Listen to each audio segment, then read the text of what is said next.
Hey guys, welcome to Capturing Catholicism. I'm Cameron Bertuzzi here with Ethan Muse, and today we are talking about his conversion to Catholicism. His story is very interesting. It's sort of long winding, and there's some unexpected turns, and it's just a very interesting story. He and I were on the phone a little bit earlier today, and we're getting some of the basic details. I just can't wait for you guys to hear his story, where he came from, because it doesn't start in atheism. He sort of shifted there a little bit later. We'll get into all of those details. But as you know, he is now Catholic. And the reason why he's Catholic, well, let's just jump into it. Let's do that. So Ethan, where should we begin in your story? Should we begin, in your initial upbringing? You were telling me that you were sort of Baptist, but maybe non-denominational would be a better descriptor for that. Tell us about the origination of Ethan Muse. Yeah. Well, I guess first, just like two disclaimers for whenever I'm talking about this. So the first part is just my episodic memory is very bad. So I've always had a really bad memory for like experiences that I've had in the past and like the details of my personal story. And obviously memory for everyone is very like constructive. And so a lot of this is going to be me retrojecting stuff. But also there's just like a lot of vicissitudes. So like the actual story is going to be pretty complex and I'm probably going to simplify it. And then the second thing is just that like lots of stuff, it's like when I'm actually communicating verbally to someone to explain, you just tend to make things sound way more intellectual than they actually were, where a lot of things are more based off of like vibes and personal experiences and emotions. But then when you're explaining it, you're giving rationalizations. And so a lot of this stuff is me, like it's going to be me giving my own intellectual autobiography from my current standpoint, retrojecting stuff backwards rather than really exactly how I would have expressed myself at the time. So just those are two things I just want to say at the outset of the conversation so that nobody gets a mistaken impression that I'm like vouching for the accuracy of this more than just this is how I remember it. Now, yeah, if I can just comment on that really quickly, yeah. And we're going to get into the story really, very, very soon. I think my story was very similar because, as a lot of people know, I went on with Matt Fradd. We talked at the Vatican and stuff, and I laid out this really intellectual story of how I became Catholic. And I think the truth is somewhat closer to what you just described, where it was kind of based on like, I had these experiences and it was all intertwined with this like intellectual journey. And so it's hard to articulate the exact movements and exactly like what happened. But we don't want to like overstate the fact that like the human experience is multifaceted and there's all sorts of things that play a part in something like this, a big conversion from one, tradition to another. So I just wanted to say that I like identify with what you just said too in my own personal journey. And I think it's probably ubiquitous throughout like a lot of these conversions. There's all sorts of things that are going on. And yeah. Yeah, no, for sure. Yeah, but so as to like my upbringing, I mean, I was raised in like a Protestant Christian household and we went to a Baptist church, but we really didn't I wasn't taught theology. I didn't really know any of the differences between Protestant denominations. Like it was only way later in life that I learned anything about like confessional Protestantism, like that there were people that were like Lutherans and Anglicans and Presbyterians and that there were differences between those sects. We had my godmother was Catholic and we would occasionally go to mass with her. And literally the only understanding I had was that Catholics were just like the fancy version of us, so there was a little bit more pomp and circumstance and we were more casual and informal about it. But I had no understanding of the theological differences. So that's why I say that it's probably even better to think about the church as a non-denominational church, and non-denominational Christians kind of by default wind up having this very Baptist theology anyways. But the main things I credit the upbringing for are first, I went to Sunday school. And so what you do is you just spend a lot of time reading the Bible, memorizing all the books of the Bible, going through Bible stories. So you actually do have a pretty solid foundation in scripture that I can draw on now that I've actually become serious about Christianity. Basically a bunch of stuff from childhood comes back and reactivates based on the way that all that memory works. The second thing I really credit it for is like giving me the appreciation for the character of Jesus. and actually having a lot of like, and we're going to see it's a big part of my being drawn to Christianity later on, that I had a fondness for Jesus and a respect for Jesus, and like that just always have found him very evocative and reassuring. And like, if you find anything in the red letters, like even when I was an atheist, even when it made no sense for me to be deferential towards it, like if you could put it in the mouth of Jesus, it did carry more weight in my mind. And so I think that's partially related to those formative experiences I had in childhood. So I am grateful for that. And I didn't have, part of the first point is I didn't have, which with a lot of Protestant friends that I have now, they had a very anti-Catholic upbringing, or they were brought up with like a prejudice against Catholicism, where you're like, oh, it's, they're Mary worshipers, or oh, they're part of a cult, or I never had They anything teach a different like that. gospel. The only thing I got out of my Protestant upbringing was I was very well disposed towards Jesus, and I didn't get much else out of it theologically. But then later on in life, basically, I think it would be towards my teenage years, though I think I started heading in that direction earlier on. But in my teenage years, I really started questioning, like, okay, but what are the reasons why we believe what we believe? And I didn't actually have an answer for that. I was never given like evidence that Christianity was true, or even like rational arguments as to why God existed during that Protestant upbringing. And so eventually it got to the point where I apostatized. Oh, are you still there? Yeah, I'm still here. I just put you full screen for a second. Oh, cool. Yeah, so it got to the point where when I was confronted with the even early on, I think it was like a lot of new atheist content, and it's stuff that I would find pretty cringy and low level right now. But it just does start forcing you to ask this question, which is like, there's this problem of religious diversity. So there are all these sects out there. You were raised in this one, so that's why you believe this one. But is that a very good reason to think that something is true? No. And maybe what explains why they have all these false sects is the same thing that explains why your sect exists. And so basically, that was the very basic argument that just convinced me to begin with to basically become skeptical of Christianity.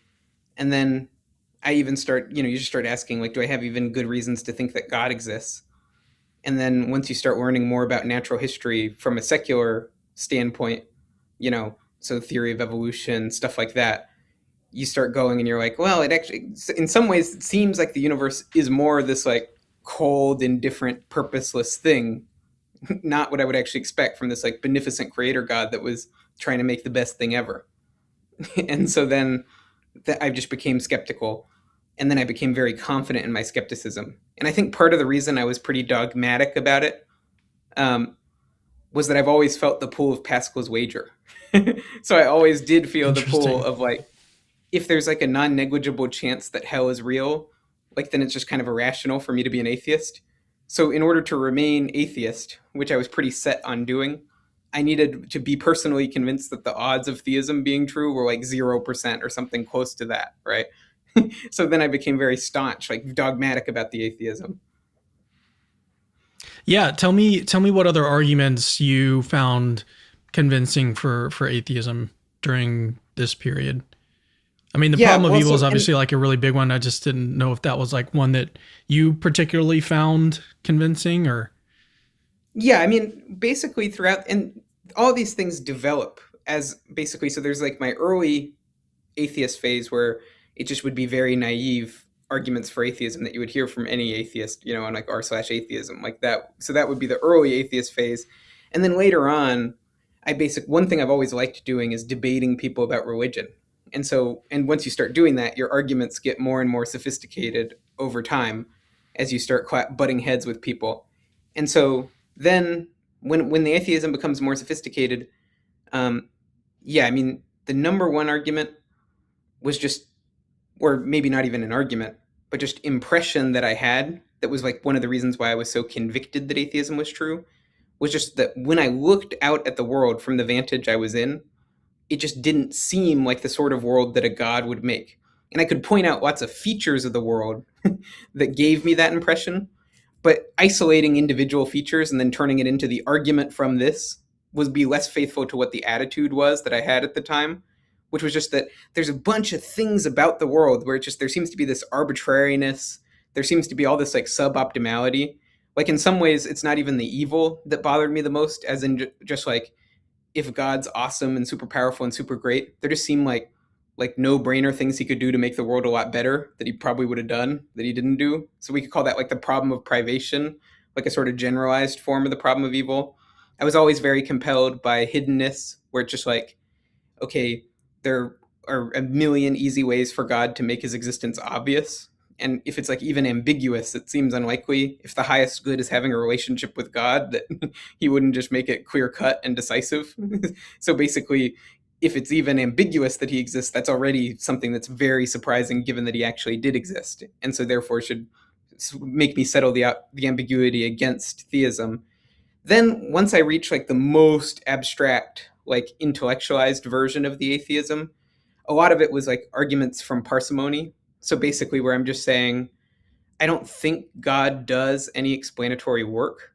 And I was thinking like basically a lot of issues with divine psychology and with stalking horse objections to theistic arguments, which I found very persuasive. And so just like on abductive grounds, I was going to conclude like God probably doesn't exist, for the same reasons that just any random thing you could come up with and posit, it's very unlikely it exists unless you had good specific evidence that it existed. And so, for God, like in order to explain or predict anything, it seemed like what you had to do was basically come up with these posits about divine psychology that were fine-tuned to the data that you had already observed. So just make it super ad hoc and complex for God to predict the world.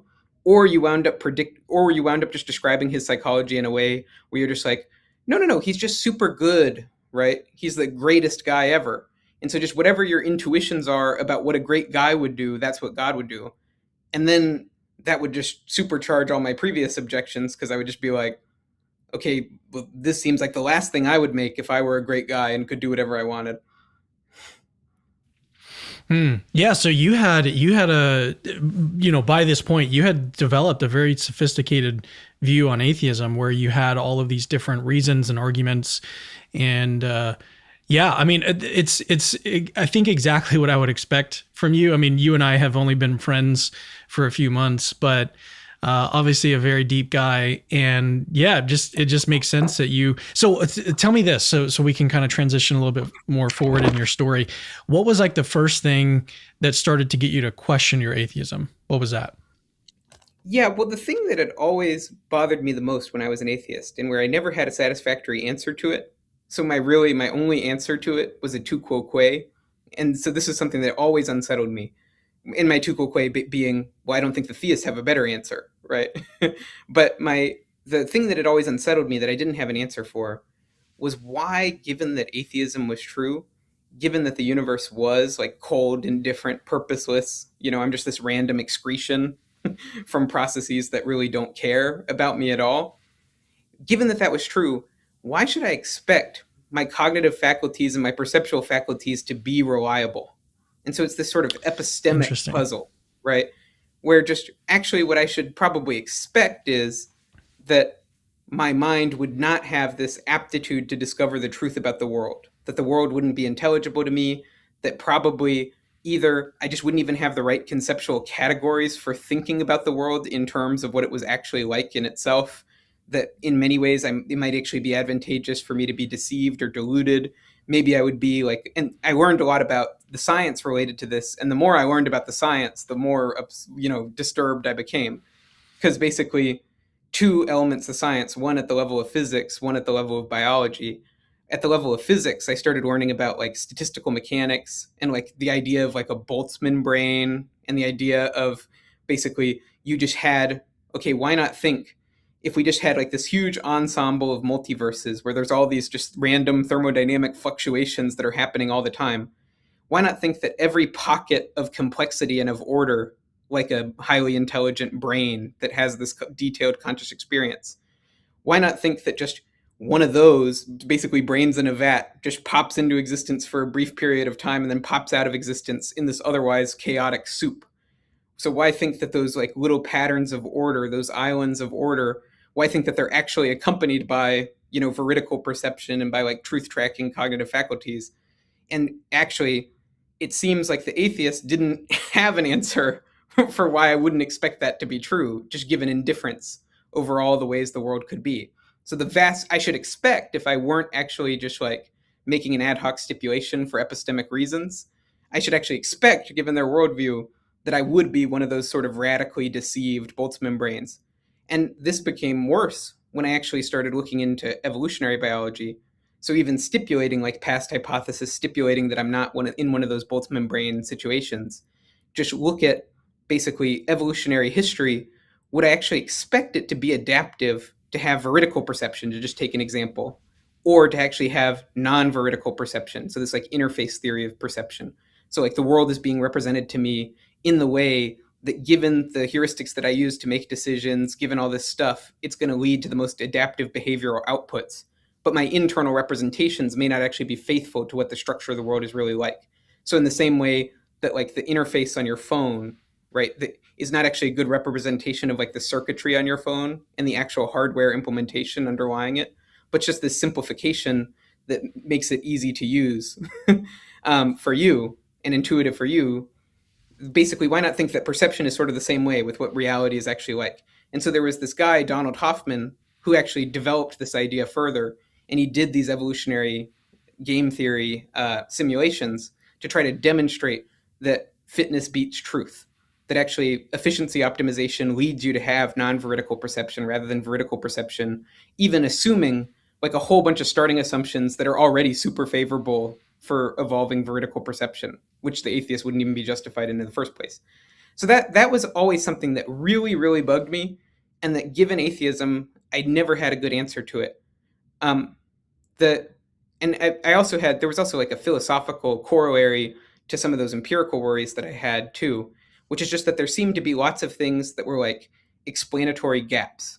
So like mathematics, right? Morality, modality, so like possibility, all this knowledge that I had concerning those that was really important to me and that I wasn't really ready to be skeptical about, it actually seemed like it couldn't really make a causal difference to my evolutionary fitness. So it would just kind of have to be a fortuitous coincidence that whatever the truth makers were for those things, I just happened to evolve in such a way that I formed accurate beliefs about them, because there wasn't actually like an explanatory linkage between the way I evolved to reason and to represent the world and then what those sort of abstract truth makers were. So even if I was a Platonist, it seemed like there was these explanatory gaps that were going to keep cropping up and that were going to cause more problems.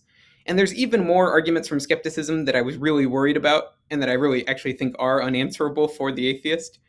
But that was something that really bugged me, and that it always made me more open to theism, because it seemed like they had they had better prospects for answering those worries, even if I did still have doubts about whether they were adequate.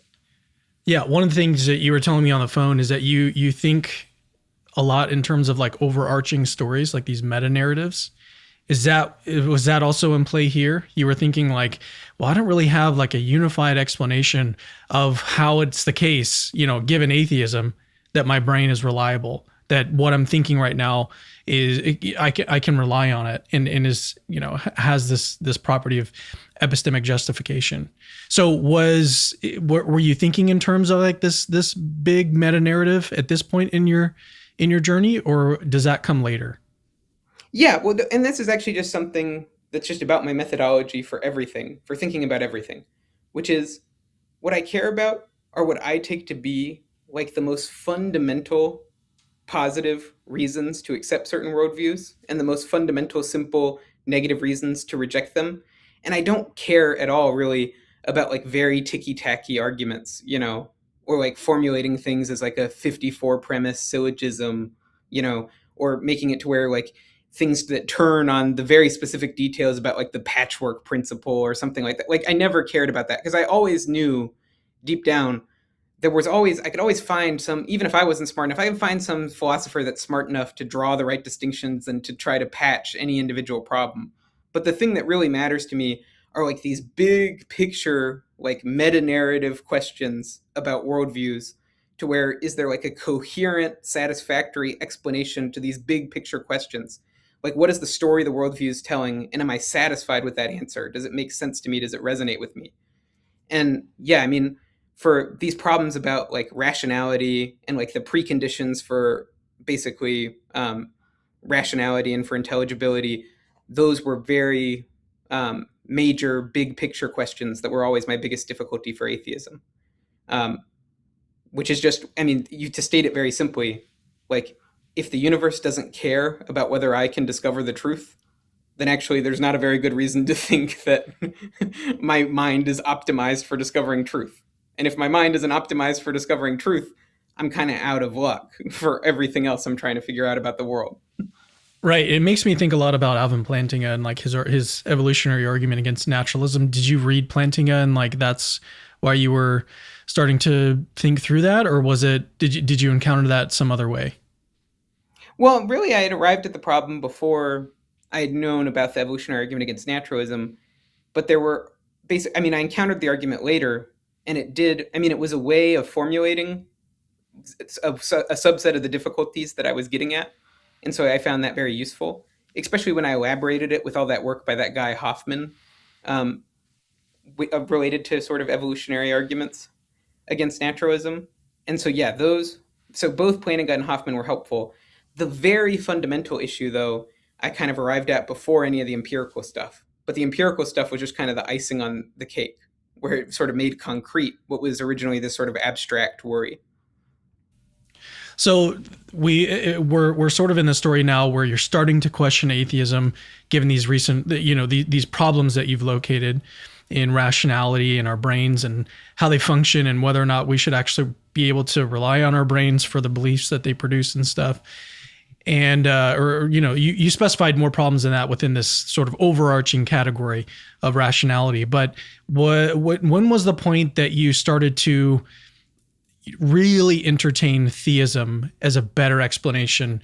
And still on this timeline, we're still way before you're a Christian at this point. But what was the point in which you decided, okay, well, actually, God's existence does seem more likely than atheism? Well, so the first thing I became convinced of, and a lot of it was due to this, there were other issues that I thought about too. So like another key issue was I've actually always been very moved by like arguments from beauty. And I've always actually been, I mean, first is they've always had the same effect. Just like people who look at gratuitous evil, even before they formulate it as an argument, where they're like, there's no possible theodicy that can explain this, right? It has an intuitive resonance with people when they see, like starving children, and they're like, how could God sit idly by and let this happen? Regardless of whether they formalize that as an argument, it has an intuitive force for atheism. And in the same way, like one thing I do is like astrophotography. So like taking pictures of like deep space, and like, you do that on the side?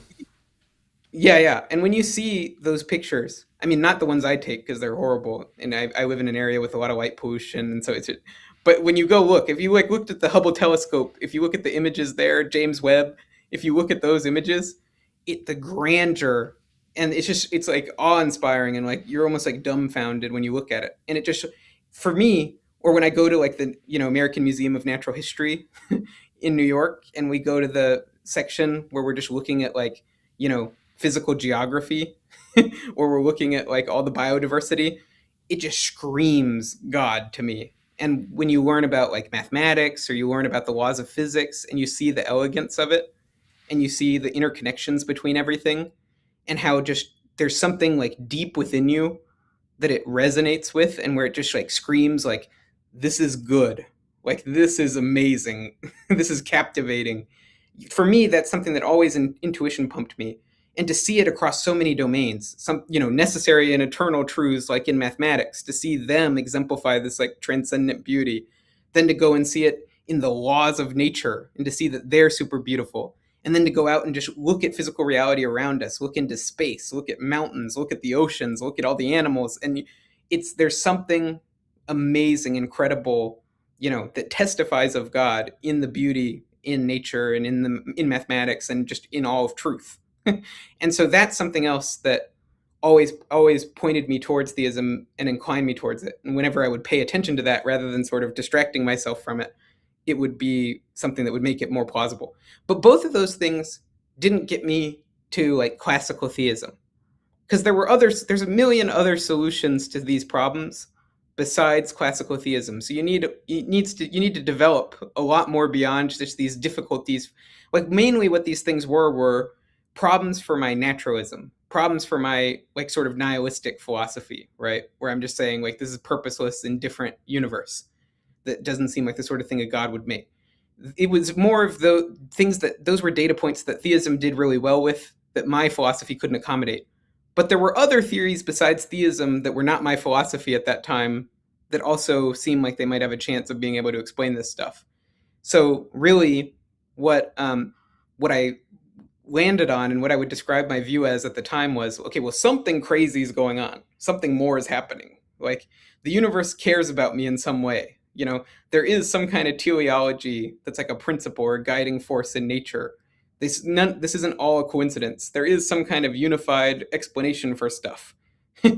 And it seems like it probably has something mental to do with it, just because it helps with these other problems about consciousness and intentionality, which I also was really bothered by and worried about. And so that got me in the vicinity of theism, but didn't get me all the way to theism.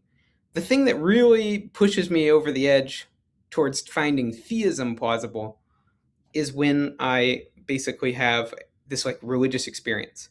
And it's very hard to describe. It's like ineffable because the religious experience that I had wasn't, it's not like there was like a visual or auditory component to it. You know, it's not like I heard God talk to me. It's not like I saw anything spectacular, like I opened up a Bible and the pages started glowing, and it's not like that. So it's harder to describe it. But it was more like this like intellectual illumination that I felt, and just like this moment of like insight or realization I had. It actually happened while I was reading this book by this mathematician named Grothendieck, who's very brilliant, like maybe probably the most brilliant mathematician of the 20th century, maybe of all time, depending on who you ask. But he was super into spirituality and mysticism, and so that was what I was reading. I wasn't reading the math stuff he was doing. And he had these like meditations on God the creator, and sort of like this like playful spirit of like creating stuff and like entering into personal relationships with other things and like experimenting and making and doing stuff. And when I was reading that, I then had this like weird mystical experience that's hard to describe. But I almost felt like a lot of the intellectual like apprehension that I had towards theism like dissolve, where I felt like well actually like I can't put God into this box where I'm going to ensure that God's values correspond to my values, and God would only create in accordance with basically these pretty narrow parameters that I had been assuming were like the moral constraints on God. But there's like this much greater plenitude of possible values that God could have. And also like in some ways I would expect like an infinite intelligence to be something that would do stuff that was puzzling to me and that I wouldn't fully understand. And so for the first time ever in my life, like I could have articulated that for you verbally before. I could have said something that rhymed with that. But like what I'm saying is I like felt that. Like it felt true. It felt like I was just like grasping that or apprehending it. And that caused me to just take a second look at theism and to really entertain it more seriously, and to take a second look at arguments that I had kind of dismissed. That's fascinating because it happened in I guess it was like a religious context, right? Because he was writing about God and stuff, but it wasn't like you had this experience while at church or while like singing worship music, you know. You were just reading this book by this mathematician and then just felt like, okay, all my arguments are trash. Yeah, I mean, it really was that. It was like I had been approaching the problem. It's like sometimes you just realize that you had been approaching a problem where you had assumed that the answer had to fall within this like box, Yes. and that there was Yes. actually this like huger range of possibilities, and that actually you couldn't really exclude all the possibilities. And like the language he was using that like evoked the experience was like basically the way he conceptualized God is he called him the dreamer, you know, and basically thinking of creation as basically like God's dreams. So it's almost like this like spontaneous imaginings that popped into God's mind. You know, again, everybody, I also don't stand by this at all. Like this isn't my current view. I'm just giving you a history of how I got to where I am. But basically he had this model of God where it was like this like creative spontaneity was the principle of God's action in the world. And when I saw that and I started listening to that and thinking about that, and almost like what God is doing is he's almost like telling great stories to himself, and we're like the inhabitants of these stories. Then I was like, okay, well, just that little rhetorical reframing makes everything around me seem to make way more sense than when I had previously been thinking of God as like this like utilitarian, like value maximizing, like how do I design a mechanism to maximize expected pleasure, blah, blah, blah. Once I got rid of that assumption, I realized that a lot of my objections didn't have the force I thought they did. Yeah. So did you just like immediately become a theist at that point, or did it still take some time? No, I mean, well, I became really open to theism, and like I flirted with being a theist. Um, but I mean, I looked into other philosophies too, like I thought about like some Eastern philosophies. I looked into Buddhism. I looked into Taoism. I looked into and like variants on those too. So like not like like a confessional Taoist, confessional Buddhist, whatever you want to call, But I mean, the thing that I really settled on that I thought actually made sense to me was basically what I would call like perennialism. So the idea being that all the religions in the world, and especially the mystics in these religions, so people who actually have encounters with the divine and like these personal experiences where they approach the divine and experience it, that all of them, what's common between all of them is a religious truth that all of us are sort of approaching and like encountering and ascending towards. And that there's a certain extent to which like it escapes or transcends the rational categories that we have, but that we're all sort of groping for vocabulary to describe it. And that's what explains what's common between all these different traditions. And then the diversity was just basically like human encroachment upon that, and then all the vicissitudes of culture and stuff like that. But so that was the view I kind of really settled upon. And so whether you call it theism or not, that was the idea. So it was theism adjacent at least. But the idea there is this like oneness to the universe that is transcendent. It's something outside of us, but that nonetheless we can sort of approach, and that all of us approach in sort of diverse ways, and that we can never sort of fully or adequately describe with language. So what was a point in which you were like, for sure, like I'm a theist now? Like when did that happen? I mean, it would be, I mean, really, the time when I became a theist was really when I decided where, because you could call me a theist in some sense when I was just identifying as a perennialist, and I probably would have called myself a theist at that time, but I just wouldn't have cared that much about, like, I don't care that much about having all the 13 divine attributes that you would need, like I don't care about that per se at that time. But I would call myself a theist Well, because I felt like it was the easiest way to explain what I believed in a very concise way. But the time I would actually start caring about like basically like, oh, here are the omni properties or something like that, was when I started forwarding with liberal Christianity. But were you about to say something? well, I was gonna say I wanted the audience to like hone in and like really listen to what Ethan is saying, because what you're well known for right now online, like I know that your online career or whatever has sort of just begun. Like you've only done a couple debates, and we've got some more things planned, and something like this is really cool to be able to do with you. But you're kind of well known online, at least on your Substack, for like articulating these Catholic miracles, and like this is a really good reason to become Catholic. Like this miracle of Fatima or Lanciano, or all of the charisms around Padre Pio. And so some people might come to this video thinking, oh, well, he just looked at the miracles and then like that's why he's Catholic. And I just want you guys to really pay attention to like what his story actually looks like, because it's a bit different than that. And yeah, it's almost more beautiful in a lot of ways. But I just wanted to sort of highlight that and point that out, that your journey is just very interesting, the way like where you've gone, because I would assume that if you had been aware of like these miracle claims earlier on in your story, or if you had investigated them at the level that you have now, like things may have been different. But that doesn't come until later in your story. It's just interesting. It's just interesting is all I wanted to say. Yeah, I mean, but it's also like part of what the story, I realized reflecting on it, is how much things were not head issues, but they were heart issues. And like the moment I got past a certain heart issue that I had, like I could make peace with something, or I found a way to sort of accommodate it to something that I could accept or want to be true, then like all of a sudden instantly the solutions to the head issues present themselves. And so it does show me like we a lot of times, especially people like me, where it's like we pride ourselves in our intellect and stuff like that, and we spend a lot of time doing intellectual stuff. We like to think of it as like the head is in charge, and it's really we're doing all this stuff for very rational reasons. But I could see deep down it is a journey of the heart more than it's a journey of the head, and it's the head following the heart. The head is the handmaiden of the heart who can sort of come up with justifications for what. And there's a role that the head has to play, but I think it's a subordinate, secondary, supportive role, and not actually this primary like driving role. And at the time, like I was super closed off.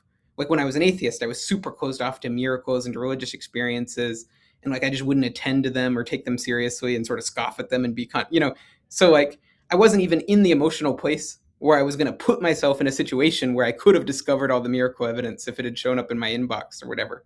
I just would have allowed myself not to attend to it, or just to focus on all the little embarrassments, or underdescribe the evidence and come up with these really crazy skeptical theories when you actually think about the details. I would have satisfied myself with those and just not thought about it or worried about it. So I do think that is something important to keep in mind. It also just helps me empathize with people when I feel like they're being unresponsive to evidence in the way that I want them to be when I am presenting them the evidence now that I have it. And I think it's a sort of good lesson for all of us in that regard. But yeah, as to the question you had asked before, like the moment when I care about being a theist is really when I start flirting with liberal Christianity. And the thing that had drawn me to liberal Christianity, I mean, first there's why was I attending to it at all? And then second is what was the thing that drew me towards it? So why was I attending to it at all? It's just that I'd always wanted to stick around in communities where people were doing religious debates. And so like I wanted to be on Clubhouse, this like drop-in voice audio app, and on Discord and all these places where people were having religious debates with each other. And for some reason, I had always been fascinated with like intra-religious debates, even though I was the outsider from those debates. So like debates between Muslims, debates between Christians, debates between Christians and Muslims, Christians versus cults like Mormons and Jehovah's Witnesses. Like I always was fascinated by that and wanted to like participate in it and devil's advocate in it. And there were some times where like, to my shame, I was pretty insincere about my religious beliefs, and I trolled like a lot, just as a bunch of different religions, just to basically for the intellectual game of debating with people about it. And so I did that a ton, but that caused me to focus on or attend to Christianity in a way that I probably otherwise wouldn't have paid attention to it. And when I did that, I started to actually have to confront this question, which was like, concerning Jesus Christ, who do you say that I am, is the question that Jesus Christ poses to everyone. And I actually had to start answering that question. So first, given that I was this religious pluralist, given that I was open to miracles in principle, my priors for the resurrection were a lot higher than they were previously as an atheist. And so then I really had to start asking that question, which is like, am I going to go for like, it was grave robbers and then a group hallucination, and like am I that desperate to avoid resurrection given my current priors? And then you look at it and just it occurring in the context of these New Testament portrayals of Jesus, like setting aside the question of the historical value that the New Testament documents had. Like I didn't care about that. I was just willing to concede to whatever the most liberal scholarship was, right, concerning that. But just actually the character, the guy that they're describing, was so powerful to me. Like, as I mentioned earlier, just like evocative and reassuring. And he speaks with this authority, and he's super mysterious, and he's very wise, and he's morally prescient, and he has this confidence and this assurance and just this like absolute moral clarity where it's just like, there's good and evil, there's truth and there's the lie, and choose between them.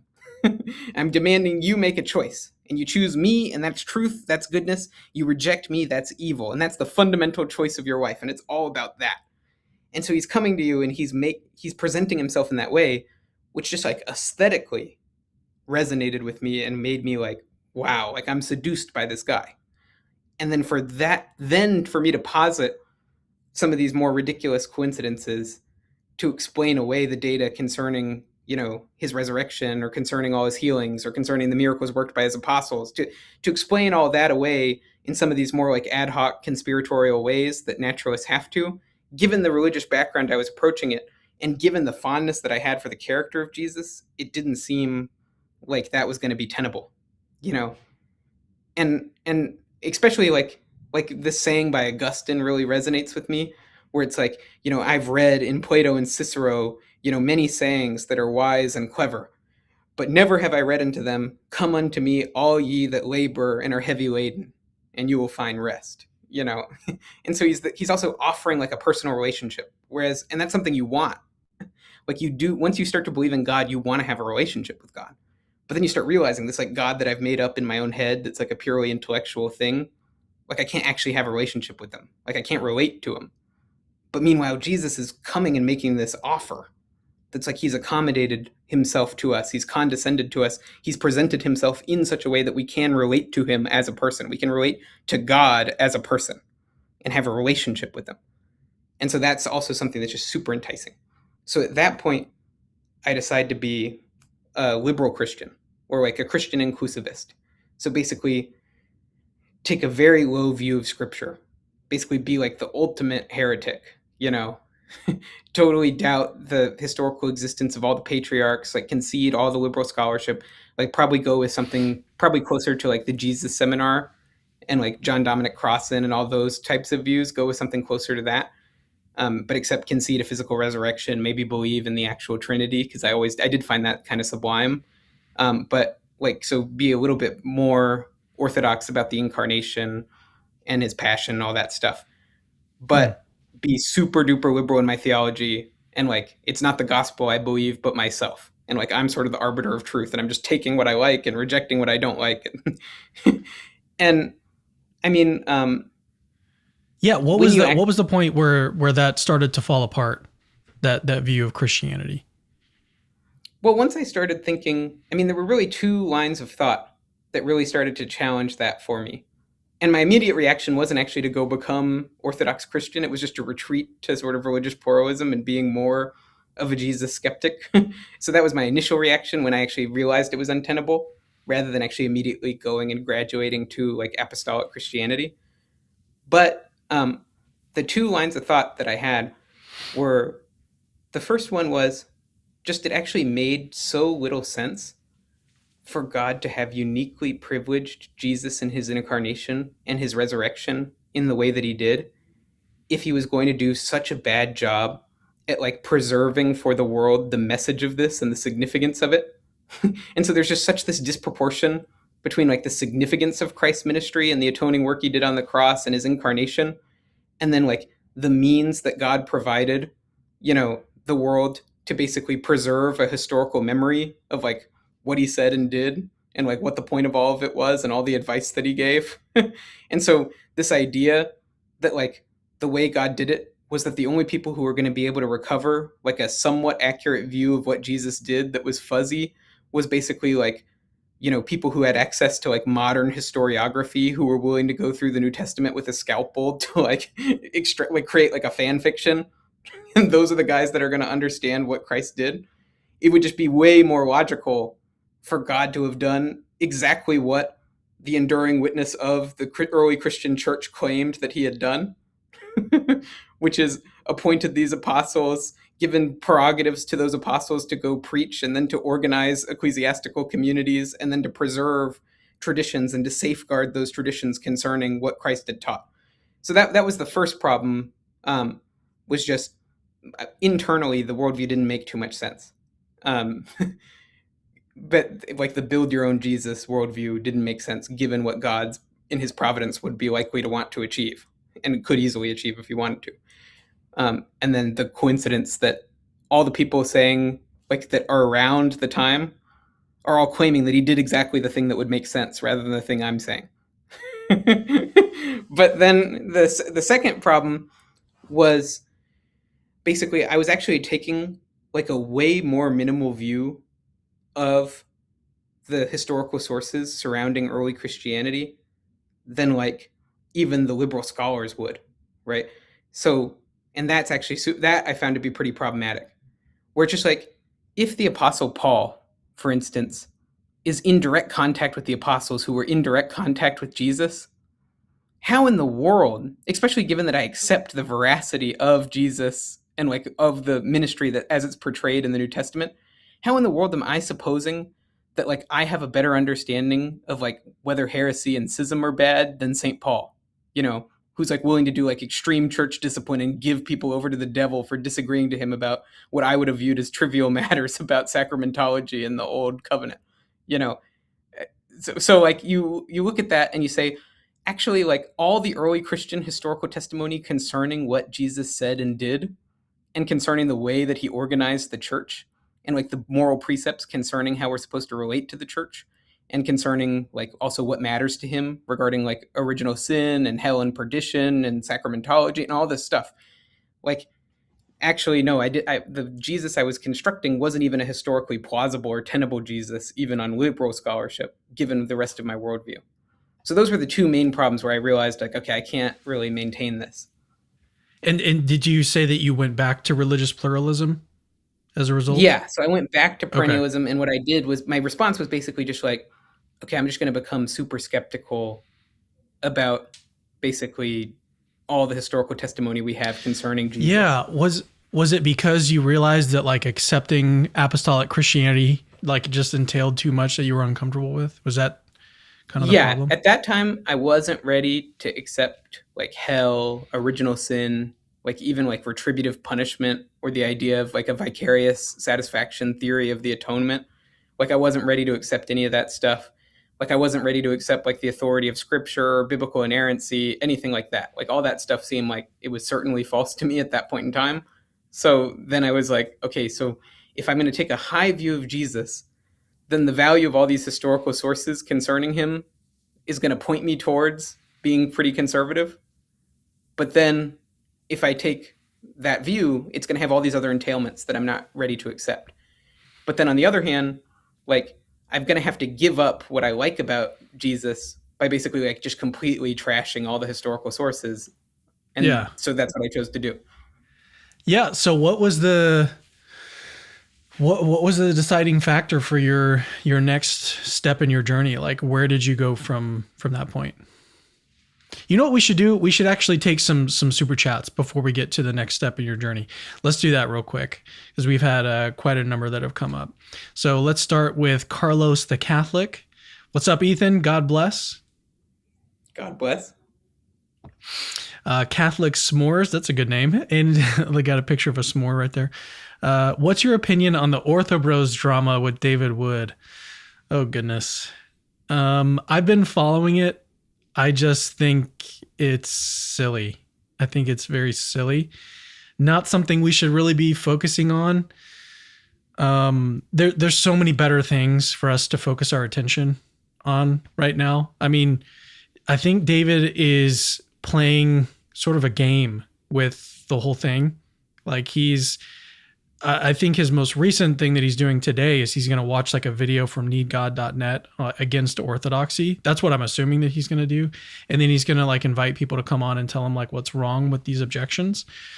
And he's doing this to prepare for a debate on orthodoxy versus whatever denomination he is for the future. And it just seems like the wrong way to go about it for a number of reasons. Those are my views. I overall think that there's a better use of our time. Do you have any thoughts, Ethan, or you want to skip that one? The charity of Christ compels me not to speak. Yeah. All right. Caleb Jackson is in the house. He says, as a fellow miracle stan, Ethan's work in this sphere is great. Sending my support from the Protestant community. Awesome. Well, thank you, Caleb. Yeah, Caleb is awesome. He's doing great work on miracles as well. Total Catholic Victory from Work, Strength, and Faith. Oh, this one's a good one. Leon Hewitt says, did he get the suit yet? Yes, I did. Yeah, and I think we can say that I can't like share any more details beyond this, but the conversation has happened. So Can't share anything else on that. There's going to, they've got a process and they've got to do stuff. So, but apparently it went well. So yes, the suit has been gotten. All right. Next one, Batman Inc. There we go. Jesus, Mary, and Joseph, make our hearts unto thine, like unto thine. Fulton Sheen, pray for us. All right. Leon Hewitt again. Cameron, you hinted this week that something is in the pipeline for the channel. Can you share it with us? No, I cannot. I cannot share it with you right now. So just continue. I shared a little thing in the community tab, like there's some big things in the works, and just a lot of really cool things that have basically happened since starting this new channel. And I just ask you guys to pray for the future of the channel. Someone asked, like, hopefully it doesn't involve the Daily Wire. It does not involve the Daily Wire or anything like that. But there are just some big opportunities on the horizon, and we just need to sort of slow down and pray and make sure that we're being led by the Holy Spirit. So if you guys can join us in that, I even said like fasting would help. I'm going to start that this week, more than likely. Yeah. So yes, but unfortunately I can't share anything else. And then we had a super chat from Mando. So thank you. Thank you for that. All right, let's continue now. Getting back to your story, Ethan. So you found all these problems and you still didn't want to accept all these like Christian doctrines. And so what was the impetus for you to start reconsidering like whether or not you should actually go deeper and start accepting those? Yeah, well, I mean, first so part of it was actually miracle evidence, but not Catholic miracle evidence at this time. The two things that I found, like, that I came across, and I didn't go into them in nearly the depth that I have now. So like, I also want to avoid, I almost want to avoid describing like what I knew at the time, because it's going to be such a mixture of what I know now versus what I knew then. But because I had looked into them much more superficially back then than I had now. But the two that I came across that I found that made me be like, oh shoot, like maybe it's not just that I can choose to be Christian because I will want Christianity to be true, or it's kind of cool, or I like it, but like, oh wait, maybe this is like really actually true, and so therefore like I need to start worrying about this for like Pascalian reasons. Like that set in first when I really started learning about the Shroud, and I learned about some of the issues with the basically carbon-14 dating of the Shroud and some of the evidence for an ancient providence, and then also just for the image formation being naturalistically inexplicable. When I started hearing about that, and there was this great priest that went on Pints with Aquinas that introduced me to that evidence for the first time when I saw that. I think you're it was talking about Father Dalton. Yeah, Father Dalton. And yeah, then, I've had him on my channel too. He was actually at the Vatican when I went there with Matt. We met him. Yeah, He took him. Then I started looking into it us around. further, and I saw some stuff with Father Spitzer too. But then the next thing was, and I had always had like disproportionate number of like Oriental Orthodox friends who would draw my attention to Oriental Orthodox miracles. And one that basically Zeitoun, or Cameron tells me you're supposed to say Zeitoun, but I'm going to continue to say Zeitoun, Our Lady of Zeitoun, and the evidence for that, and just how like totally unsatisfactory all the natural explanations for it seem to be.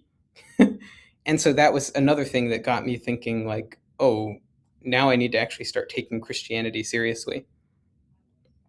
And then I pretty quickly came to the determination that if Christianity was true, like apostolic Christianity was true. So basically that Christ had established an institutional church where there was going to be visible continuity between the church that Christ founded and the church as it existed today. And it was going to be like indefectible. Yeah, tell me about the link there, because I think on the phone you mentioned that because in your atheist phase you were engaged in these interfaith dialogues or these debates, that you had already started to form beliefs about what would be true if Christianity is true. Did that also is that accurate? Yeah, so that was definitely a factor that had already predisposed me, where I'd seen a bunch of like Protestant versus Orthodox versus Catholic dialogue. And I thought basically the Catholic and the Orthodox position, given that you were going to be like a conservative Christian rather than a liberal Christian, that their position made way more sense to me. Like it just seemed like a sensible That's way. Oh yeah, we're gonna what's say. really interesting. Yeah, what's really interesting about that is that you're an outsider. You don't have a dog in that fight at this point. You're just looking and listening and interested, and you came out thinking. It makes me actually kind of wonder, like, who you were watching. Do you remember? No, I mean it was really just like a bunch of people I was talking to on Discord and Clubhouse. So Okay. it was like I Okay. was in a So bunch of you're debates in that space. So it wasn't so much that I was watching. I mean, I had seen YouTube content too from all that stuff, but that wasn't my main influence. interesting. So you had a sort of selection effect happening within this Discord group where the Catholic and Orthodox guys seem to have an upper hand on the Protestants. But nevertheless, like, it's still very interesting that as an outsider, you were already starting to lean that direction. I don't know.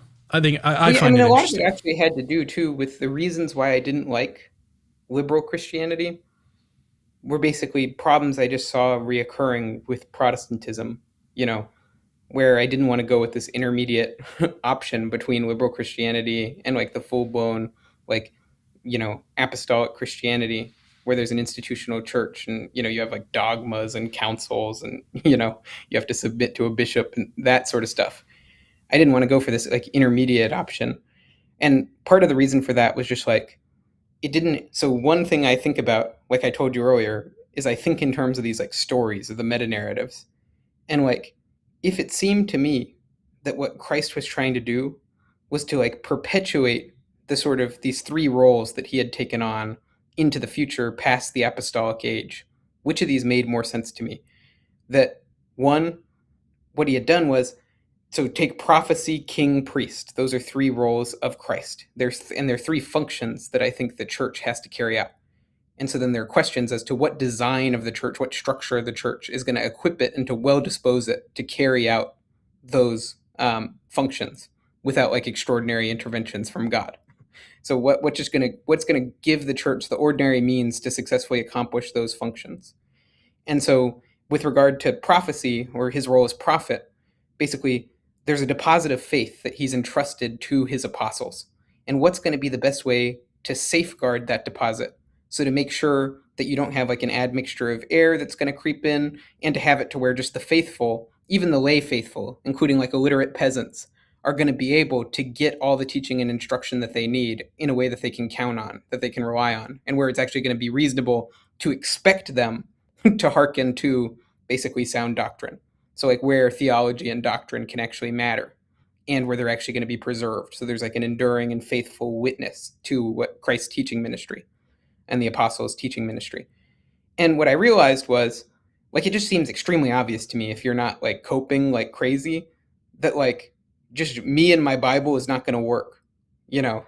So it's not going to work for like illiterate shepherds, it's not going to work for the vast majority. Like just before the printing press, there was a reason like Protestantism didn't get started, which is it didn't work. Like, so if nobody can read the Bible, then this idea that Christ designed a system where everyone was supposed to be sitting in private judgment over a million competing sects that you wouldn't be able to recognize unless you had already created a systematic theology based on the exegesis of Greek and Latin for all the illiterate people all over the world. No, these debates are too subtle. I mean, obviously there's the famous canon conundrum to begin with, but there's also just the issue that like private judgment as to arbitrating theological disputes just doesn't actually seem like a scalable or sensible way to ensure that all the faithful get the sound teaching that they need, and to where it's like easily and immediately recognizable, like even to PhDs, like even the PhDs can't agree amongst themselves and can devise all these competing warring theological schemes. And so if theology was going to matter, and if there was going to be a reasonable expectation for people to have basically sound doctrine and to prevent, not fall for heresy or not fall into schism, then the standard needed to be like a visible structure of authority that was basically saying, this guy's top dog, this is the court, like what he says goes. Rome has decided, the cause is finished. So that type of structure is exactly what we needed. and then I look to the Bible and I say, okay, well, what do they do in the Bible? Like, how do they actually organize the church in the Bible? And then it's like, oh, Christ picks like a group of guys and says, whoever listens to you listens to me, whoever despises you despises me. And those guys go around by both word and letter, bossing people around and demanding faith and not having to justify themselves based on previous revelation. And then these guys are getting together and they're like holding councils, and like we're being told, like, okay, if you have a dispute, like try to work it out amongst yourselves. You can't do it, go to the church. If they won't listen to the church, cast them out like a pagan or a tax collector. And I'm just like, how did anyone ever think that was like a good idea? Like this whole Protestant thing, it doesn't make any sense. It really didn't make much sense, especially if the New Testament church was like a prototype or a foundation. And then I look at the early church history and it's like, huh. And everybody in the world for hundreds of years has like these mono-episcopal bishops that are meeting in council. It's very interesting. And so just when I looked at that, I was just like, yeah, it just for very like, I'm idiot level theology at this point. Like I'm not a super well-researched theologian. I'm just like, the Protestant thing doesn't make sense. Mm-hmm. And so that opened you up at least to like going down one of these apostolic routes. What's interesting about your story, and I'm kind of like jumping the gun a little bit, is that you weren't drawn like directly to Catholicism as a result of this, right? You were actually drawn to Coptic Orthodoxy. Tell us more about that. Yeah, well, so that was where I went, where I was inclined towards initially. And part of that was just due to the fact that at that time, the best miracle evidence that I was familiar with was like Coptic miracle workers, Our Lady of Zeitoun. Like that was all the stuff that I was familiar with. And so that already lent a credibility to it.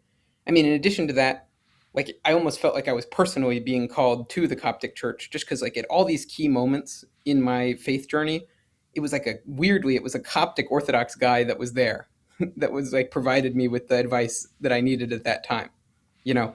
And then it turns out at the time when I'm working through all this, like what are the odds? There's like a Coptic Orthodox church like right across the street from my house. So it's crazy in that regard. Did you attend any Coptic masses or? Well, no, and actually that's interesting. So I'll get to that in a second, to Coptic liturgy.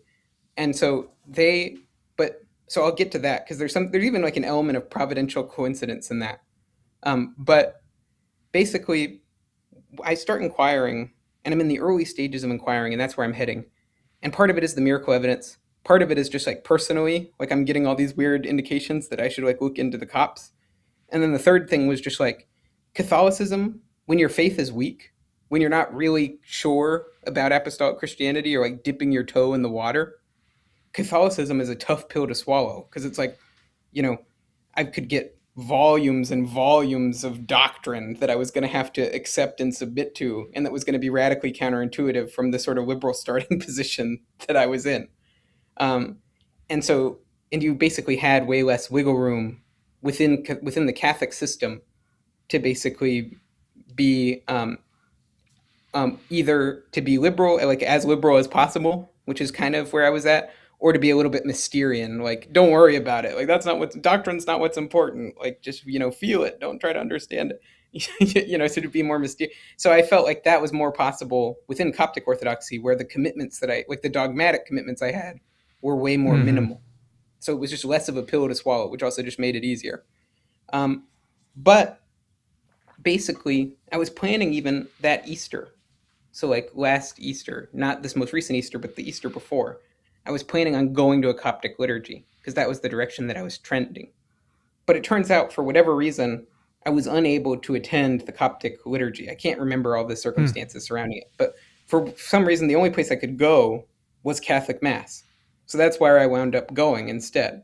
And then, for some reason, basically, I think God, in his providence, I just felt compelled to keep going back week after week to this St. Peter's Catholic Church in New Brunswick and going there. And so then I really started thinking to myself, like, okay, well, all my reasons that I've sort of worked out for myself right now are Copt, but I'm also feeling this weird draw towards the Catholic Church. And I also have always had like this like subconscious association with the Catholic Church and like truth in all caps, So I have positive mental associations with the Catholic Church. So then I'm like, okay, well, I really should figure this out. Because there's a part of me where I can tell, like, Catholicism kind of is the main character, you know? And it's like, okay, come on, this is like a little weird. Like, you're gonna go be part of this, like, ethnic cult that's like Egyptian and you're not Egyptian. Like, what is going on? Like, and so then I just start inquiring into it further. I'm like, okay, well, at least I should take a step back and try to figure out what's going on. Before you get to the transition to Catholicism, let's take some more super chats. Does that work? Yeah. We've had a few more come in. Yes, man, this has been such a delight. Such a delight so far. You and I have a good number of telephone conversations. Every time we talk on the phone, I'm like, I could talk for another 3 or 4 hours with you. This is awesome. All right. Sky Knight says, in what way does Fatima disprove Eastern Orthodoxy? What is the best argument they have against the miracle? I'm guessing it's I'm interpretation of prior revelation. Yeah. Well, just what is in what way does it disprove Eastern Orthodoxy? Let's start there. Yeah. Well, I mean, first is, so let's just take the secret of Fatima at face value. So the second part of the secret at face value that was later disclosed by Lucia in her memoirs.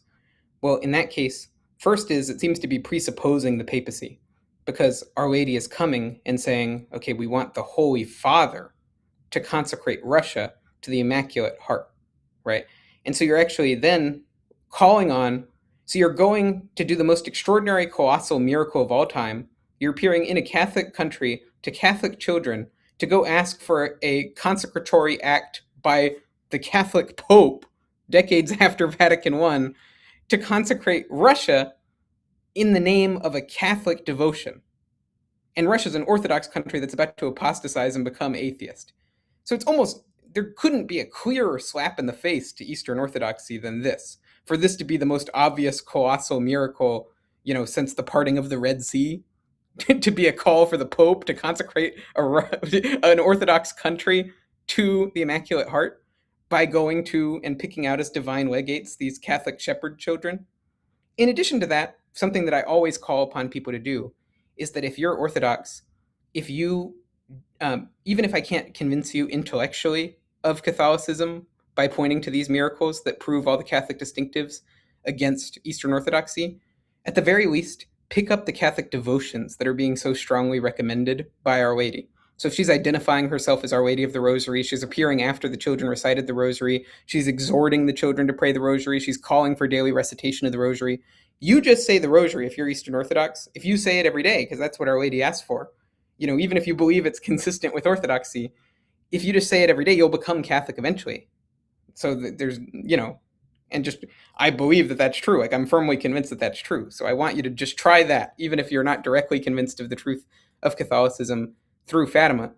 Then another thing I would just point to is just the overall distribution of miracles is like so overwhelmingly privileging Catholicism over Orthodoxy. So when it comes to like scientifically verified Eucharistic miracles, when it's coming to like public Marian apparitions that are accompanied by extraordinary signs, where there seems to be an intent by God to promulgate a revelation that has any doctrinal content, these are all clustering around the Catholic Church. And that's a note of the Church. So that's something that's proper to the Church, by which the visible Church can be identified, that it's having all of these like extraordinary public miracles. And you guys just have like a dearth of them. Like you have like pseudo miracles like the Holy Fire, so like literally fake miracles that are being perpetuated by your religious authorities. What else do you guys have? Like that, after the failing of the reconciliation. The myrrh streaming icons. Yeah, I mean, after failing to reconcile at Florence, you're the major Orthodox see in the world in Constantinople is like on the Feast of Pentecost, because your heresy is the Filioque. On the Feast of Pentecost, it's getting sacked by the Muslims. Like, that's another miracle for Orthodoxy. So you guys are you're miracle poor. What's going on? Yeah, let's move on so we can get some more super chats here. Sky Knight says, how would you form a premise for a miraculous argument for Christianity? Do you have any debates, talks about this coming up with an atheist? And it actually looks like I skipped a super chat, so let me scoot back here while you answer this one. Yeah, I mean, well, I'm not exactly sure what the question is calling for, but I mean, the miraculous argument is straightforward. which is just that. So first, we all have to start with this assumption that God is not a deceiver, because otherwise it leads to global skepticism. If it turns out that God wants to deceive the world about the fundamental nature of reality, or he's willing to do so because it will conduce to other ends, there's no reason to think that that wouldn't lead to like systematic deception about everything. And God clearly has the power to do so. He's not inhibited from doing so. And it's similar, like if he lets demons go around and do miracles that are completely indistinguishable from genuine miracles, do false miracles, same logic. Anytime there's like an unrestrained, powerful deceiver where God isn't acting as an epistemic bodyguard. So then we just say, so that's the first point. There can't be invincible deceptions that involve putative divine revelation vindicated by miracles. They can't be invincible deceptions. The second premise is just there are miracles that authenticate revelations that explicitly affirm and presuppose Christianity and that make no sense outside of a Christian worldview and that are strongly predicted by Christianity that would constitute invincible deceptions if they were false. So if Christianity were false, they would be invincible deceptions. So the first premise is just they're not going to be invincible deceptions. The second is if Christianity isn't true and this miracle happened the way all the evidence says that it did, it would be an invincible deception. And so just the conclusion is going to be Christianity is true. So God has affirmed it with certain signs. So these miracles. And so that's just there are a bunch of different other ways that you could run the argument. So you can run it abductively, you can run it inductively. So there's a bunch of different ways you can run the argument. But that's like a very straightforward version, a more transcendental version of the argument. My favorite version is the one that you've given before. Leg, no leg, leg. That's my favorite version. Yeah, like how do you respond to that? How do you respond to the miracle of Kalanda? You can't as an atheist. All right, Nora Belrose says, I can totally relate to your shift from I want liberal Christianity to be true to, oh shoot, the evidence compels me to believe in apostolic Christianity. It's a bittersweet realization. Yeah, and that is something that I think is really interesting, is how you can switch from basically what I would call like a voluntary faith to an involuntary faith. So there's like a stage of voluntary faith that you can be at where it's like there's enough there where you can believe it if you want to believe it, but it's also totally easy and feasible for you to not believe it if you didn't want to believe it. So you can talk yourself into it, you can talk yourself out of it. That's where your epistemic situation is at. Now, meanwhile, there's a different type of evidence where faith almost becomes involuntary. Not the supernatural faith, but this sort of like natural certitude about the truth of Christianity, the divine origin of Christianity, where it becomes involuntary, where it's just you get evidence that imposes itself upon the mind. And so like Fatima, Padre Pio, the Eucharistic miracles, Lourdes, Guadalupe, Charbel, all these, once you start becoming familiar with all of the facts surrounding those, it like imposes itself upon the mind. You're like, this isn't even like a choice I'm making.